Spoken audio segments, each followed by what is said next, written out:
So again, we have our 6 equations up here. That again, you don't have to memorize, but you guys have these for you up there. So what we're going to do today is we are going to look at example 3 first. And example 3 is time consuming. This type of question takes a lot of time to get done, but it's not terribly difficult. If you break this down piece by piece, it's not too hard, but it does take some time. So the first thing that says, they want to find cosine of A minus B. There's a lot of stuff in this question, so I'm going to break this down piece by piece, just so that you can kind of follow along to what's being asked here. So the first thing they're looking for is cosine of A minus B. We have our formulas above in the first page. So cosine of A minus B, what? Cosine of A minus B is equal to what? Cosine A, cosine B, plus sine A, and sine B. So same formula we were using last time. But this time they give us a bit of information. The first thing that they tell us is cosine A is negative 4 over 5. They also tell us that cosine A is between these two radians. Remember that when we're looking at our quadrants here, we have 0, pi over 2, pi, 3 pi over 2, and 2 pi. So if I'm between pi and 3 pi over 2, what quadrant does that put me in?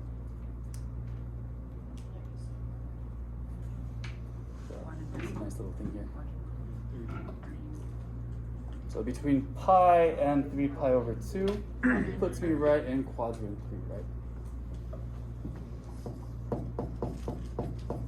So I'm going to focus in on this stuff that I'm writing in green right now. I'm going to ignore the rest of that for now. I'll come back to it later. So what's important though is we have cosine of A is negative 4 over 5, and we're in quadrant 3. So the way I can think about this is I have a triangle in quadrant 3.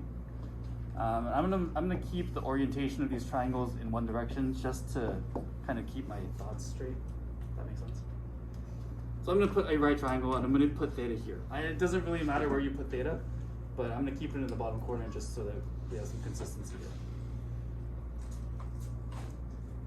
here. And we're saying that cosine is negative 4 over 5. If I'm looking at SOHCAHTOA, cosine is what over what? Adjacent over hypotenuse. Adjacent over hypotenuse. So I know that my adjacent side is here, which is going to be 4, and my hypotenuse is 5. I am also ignoring the negative for now, because later when we look at our signs, we can use this chart right here. But for now, I'm just kind of ignoring the negatives. So I'm looking for that last side. We just did that for our warm-up, Pythagorean theorem. I can square 5, I can square 4, and I can subtract them from each other. 5 squared minus 4 squared, or 25 minus 16 gives us 9, right? 25 minus 16 is 9, and the square root of 9 is 3. So that means that this is 3. Why do I have such a little space here? That's fine. We can fit it, right? I'm fine. We can fit it. Sapphire. We'll fit it. Alright, so now we have these pieces of our triangle, and we have solved this triangle. So we can write the different pieces of A. So cosine A is this triangle here, and sine A is also this triangle here. That makes sense? So cosine A here is going to be negative 4 over 5. We're given that in our equation, and we can also look at this triangle. Adjacent over hypotenuse is 4 over 5. We're in quadrant 3, so that's going to be negative. Is that a 6 and 5? Yes. I should get 9. It's a 16. Oh, There's like a plus. Sorry.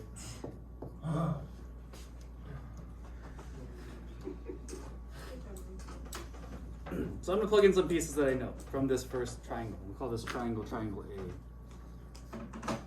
A. So cosine of A is negative 4 over 5.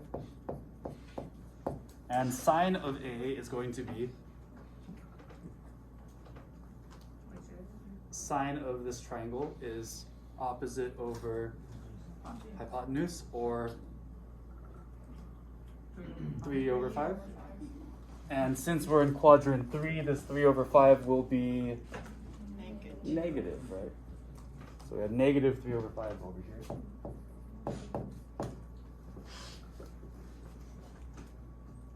And now I want to do a similar thing with this other bit of information. Does that make sense? So now we're going to use this information, sine of B being in this quadrant, to draw another triangle out. So sine of B is 5 over 13. What quadrant are we in? Quadrant 1. We're between 0 and pi over 2. So that puts us in quadrant 1. I like quadrant 1. Quadrant 1 is nice because everything's positive. I don't have to worry about the signs. So let's draw another triangle out and call this triangle B. And our theta again is going to be in that bottom corner just to keep it consistent. Sine is 5 over 13. So what's my opposite side? 5. And my hypotenuse is 13. Again, using our Pythagorean theorem, 13 squared minus 5 squared. A number. Yeah. 13 squared is 169. 5 squared is 25. Subtract those guys, we get 144. What's the square root of 144? 12. Nice thing about these questions is all of our Pythagorean theorem equations are going to come out to whole numbers. So these are all going to be whole numbers, no radicals. So that's kind of nice. Now that we have this information, cosine of this triangle is going to be what? 12 over 13. So I'm going to put that right here. 12 over 13. We're multiplying this. We're still adding. And sine of this guy was also given to us, but if we look at our triangle, is going to be 5 over 13.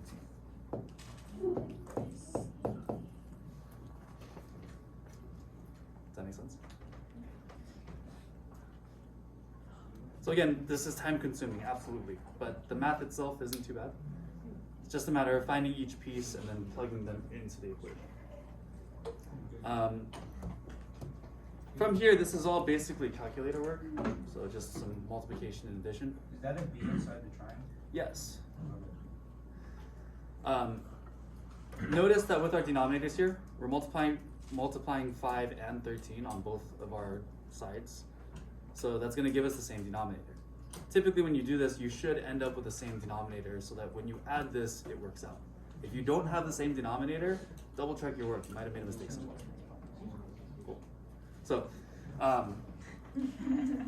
negative 4 times 12 gives me negative 48.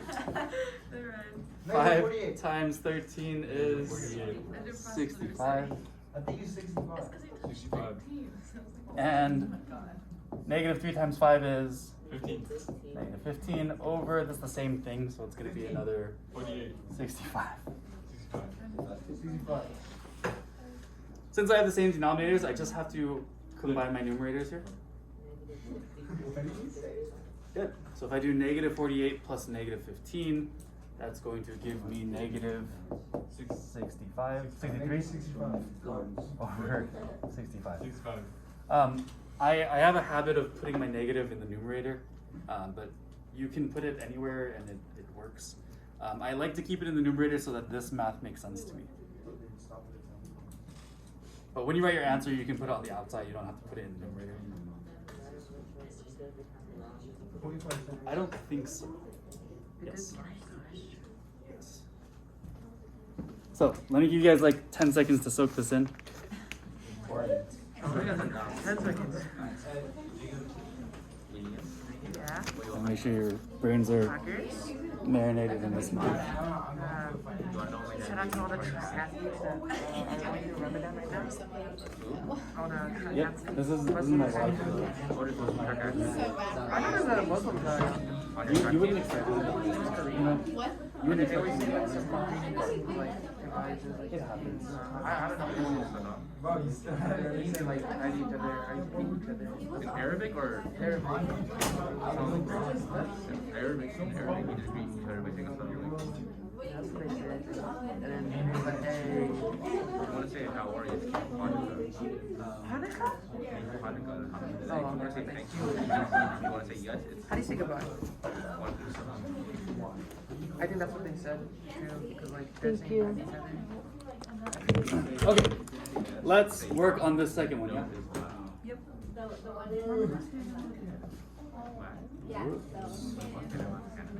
Really? Wait, so Oh, that's why I had no space. I was zoomed out. I didn't know what he's saying. Didn't someone tell you to zoom in?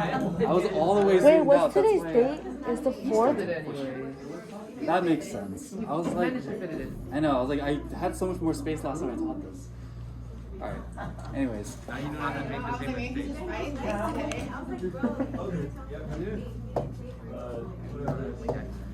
all right. What's our equation for this guy? Sine A minus B.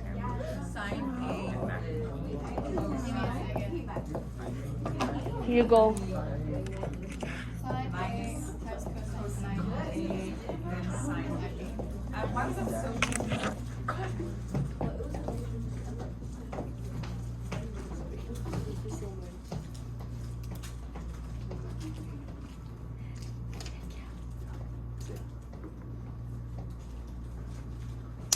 All right. So, what information are we given here? Sine A. Sine of A, right? And that what quadrant is this in? Quadrant 1. So if I draw out this first triangle, triangle A, we have 8 over 17. 8 is my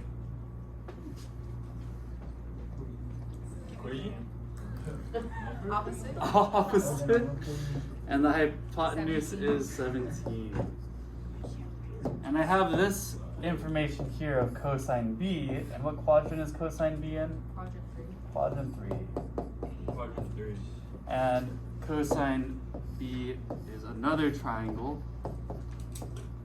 And that tells us our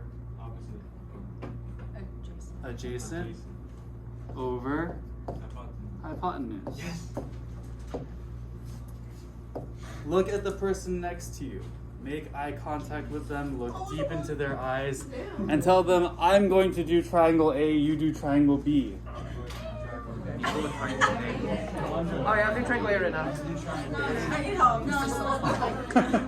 Oh, what did you do for Chinese yesterday? Oh, we just did 3 cookies and I got 3rd place as well. Who presented yesterday? It was just Emily and Ashton. Oh, just those two? Yeah. Oh, this is my partner doesn't work. We need to send it back to the factory. What? Flavor? We need manual reset on The cosine is adjacent over hypotenuse, right? Yeah. Having 24 is adjacent, 25 is hypotenuse.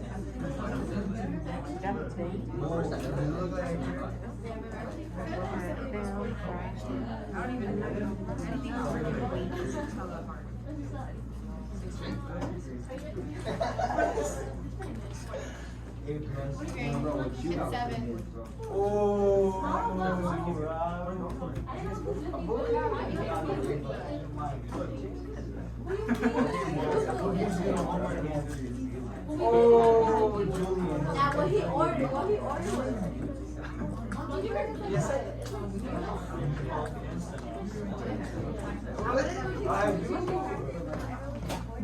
I got it.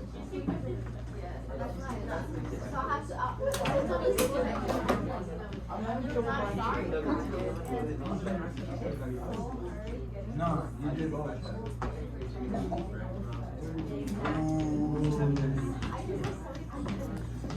How you like that now? The opposite is triangle 2 side of it. Exactly. No, adjacent. No. So yeah. Oh yeah, because then we're just putting paint in the small corner. Does that mean one? Why you're cornering for those things?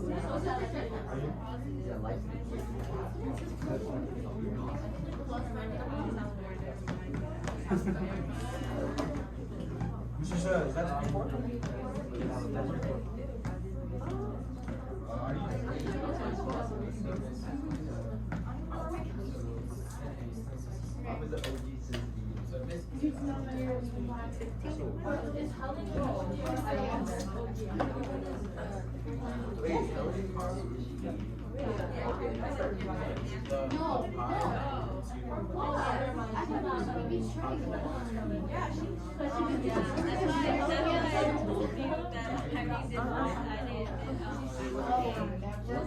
I think Watch said.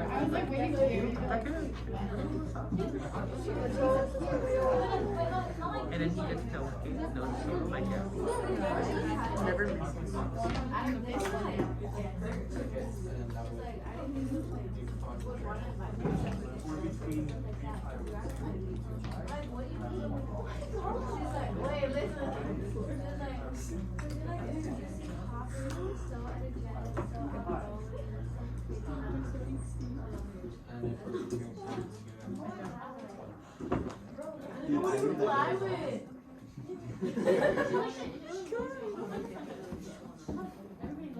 Okay.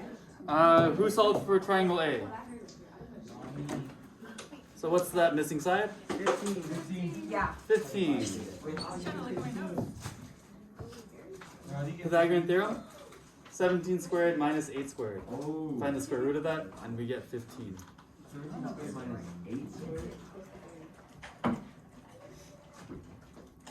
Who solved triangle B? And what do we get for that? 7. 7. The square root of 49, and then we want to find the square root of it. Oh, no wonder. Do I need to explain these? No. Sure? Yes. Yes? So a squared plus b squared minus c squared, right? If I do 17 squared minus 8 squared, that's going to give us 225. You can use your calculator for this. Wait, we're allowed to use calculator Yes. When have I ever not let you use a calculator? on the test? When do I not let you use a calculator on the test? Oh, it's not. Not ever let us use a photo man. What? It's my calculator. 17 squared, 8 squared. Square the 17 first, square the 8 first. mental mathematics, too easy. So square them first before you subtract them.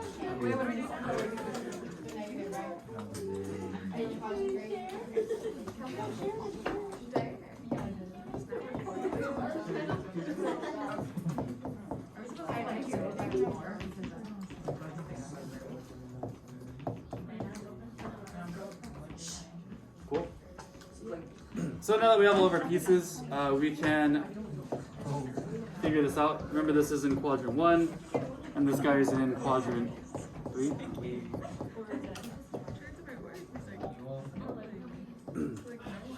Sine A and cosine B are given to us, yes? So sine A is going to be 8 over 17. Cosine B is negative 24 over 25. Where how'd you get that? That's given to us.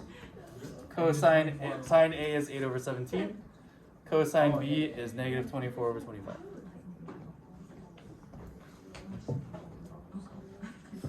Looking at triangle A, we want to find cosine of A. Cosine of A is going to be adjacent over hypotenuse, or 15 over 7. 15 over 17. It's in quadrant 1, so it's going to be positive. So we keep this as 15 over 17. That's positive.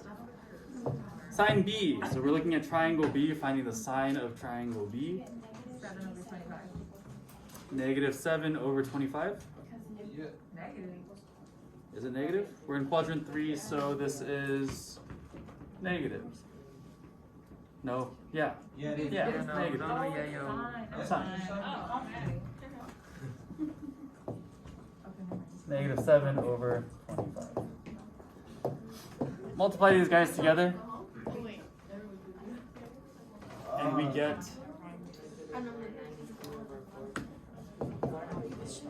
192 over 425. good. Yeah.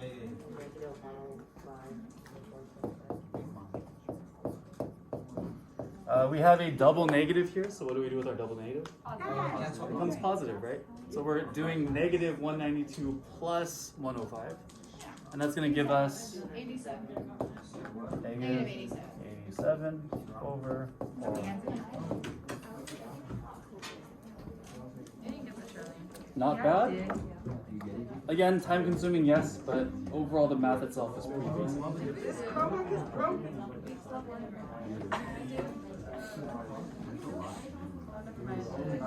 Or the last one's easy. Last ones are easy. Summary? Not yet. Not yet. Chicken like this?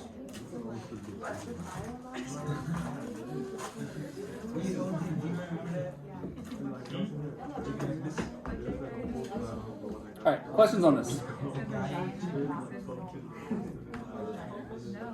We're good?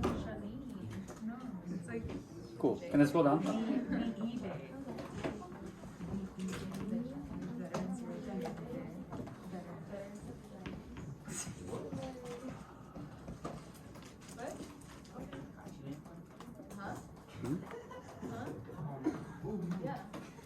Okay.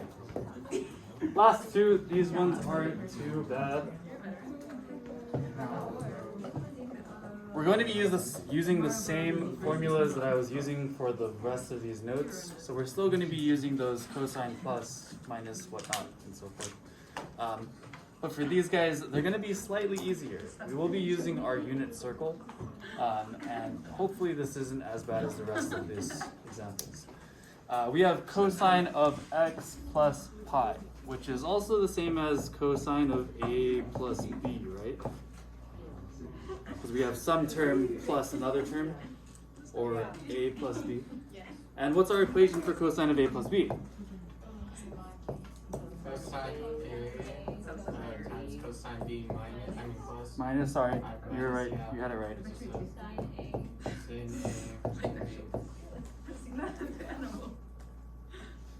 Right. But in this case, we're given different values for a and b. My a value is x. That's the first term inside of this parentheses, right? And my b value is pi, just pi. We're kind of ignoring that sign for now because the sign is mostly just telling us which equation to use. So we have a and b, and we can plug in those values. I can say I have cosine of a or cosine of x times cosine of b or cosine of pi.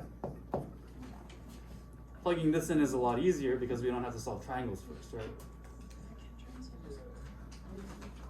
And then we're going to subtract sine of a or sine of x and multiply by sine of b or sine of pi. What we're going to do from here is use our unit circle. You guys remember these, right?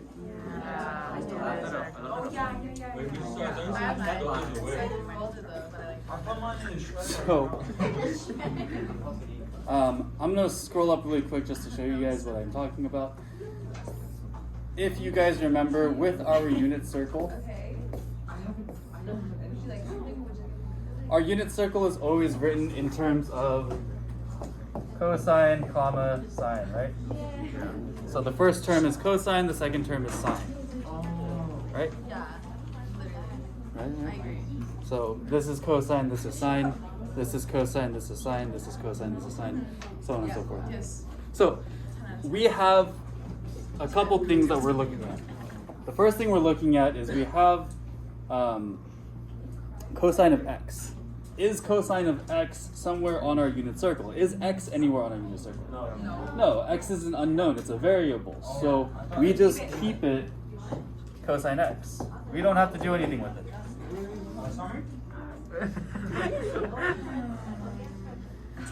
Throw something at him. Cosine of pi does exist on our unit circle. If I look back at my unit circle, where's pi on my unit circle? You have 180. 180, right? So it would be -1. So what's cosine of pi? -1. Does that make sense? Oh, yeah.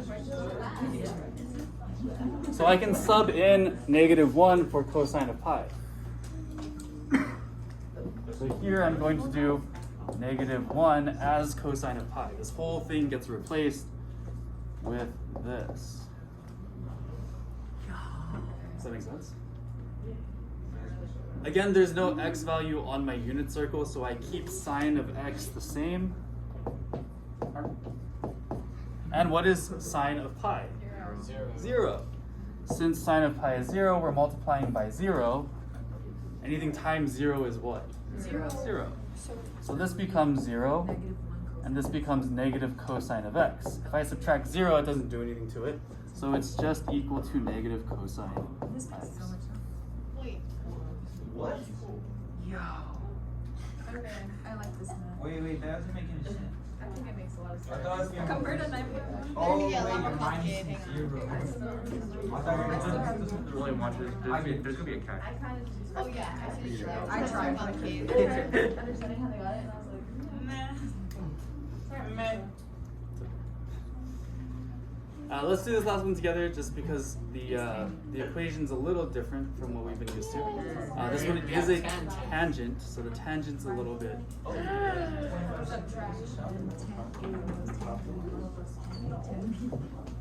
What's our tangent a minus b equal to? Tan A minus tan B over 1. Was it 1 plus? Tan A minus tan B, What's tan 1 B? minus tan A minus tan B. Tan a. Minus tan B. It's tan A minus tan B over 1 plus tan A plus tan times B. tan. 5,000. Cool. Yep.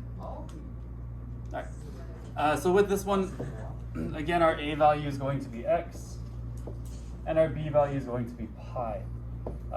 Again, we're kind of ignoring that negative, because that negative is mostly there to tell us which equation to use. But we're not going to be plugging in negative pi. Does that make sense? So let's plug in these values. We have an x here and an x here, and I have a pi here and a pi here.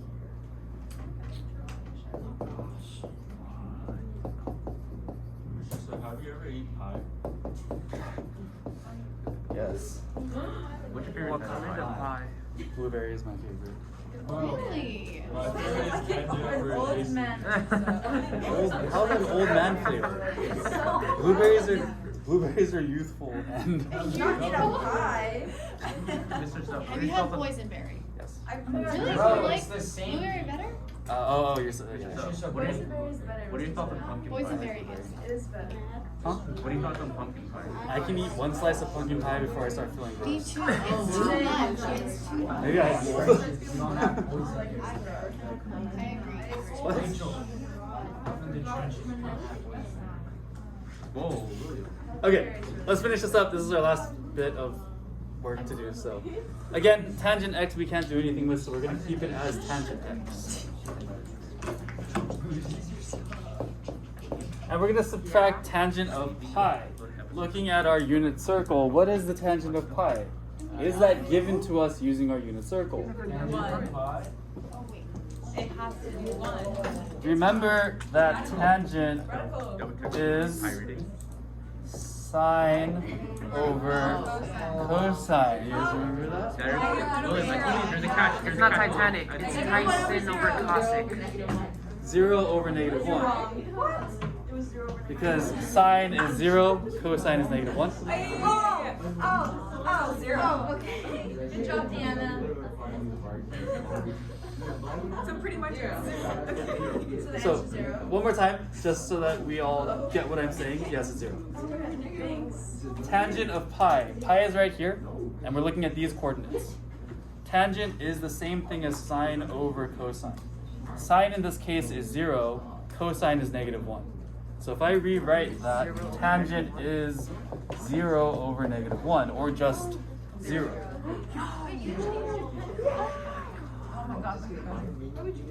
So then, down here, tangent pi is William, it's just 0. Oh, wait, Mom. It's not one. It would just be tangent x on top. Okay. times root of 2. Wait, what? Oh, it is minus Wait, I'm it would be what are the negatives? Tan x over 1. Which is 10x? Yeah. Plus tangent x press. Let me-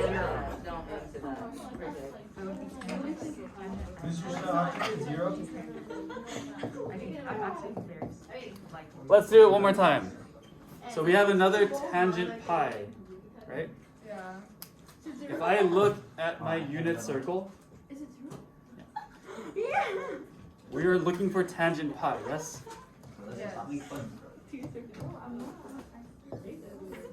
If I'm looking at pi, my values for pi are -1 and 0. Tangent is the same as sine over cosine.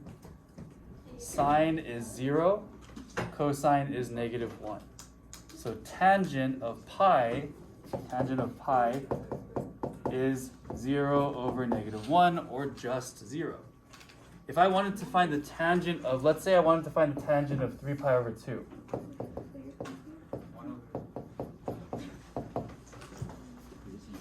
Tangent of 3 pi over 2 would be sine over cosine, or -1 over 0, which would be undefined.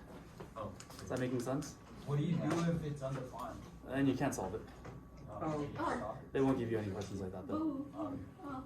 Does that make sense? So when I'm looking at pi, tangent pi gives me 0. So that's why I'm getting 0 here, and I get a 0 here. Okay. Does that make sense? Yes. So if I do tangent x minus 0, that's just tangent x. And 1 plus tangent x times 0, or 1 plus 0, is just 1. So I get tangent x over 1, Which is 10. or just tangent x. Oh my god. Not bad, right? Questions on this? Let's see.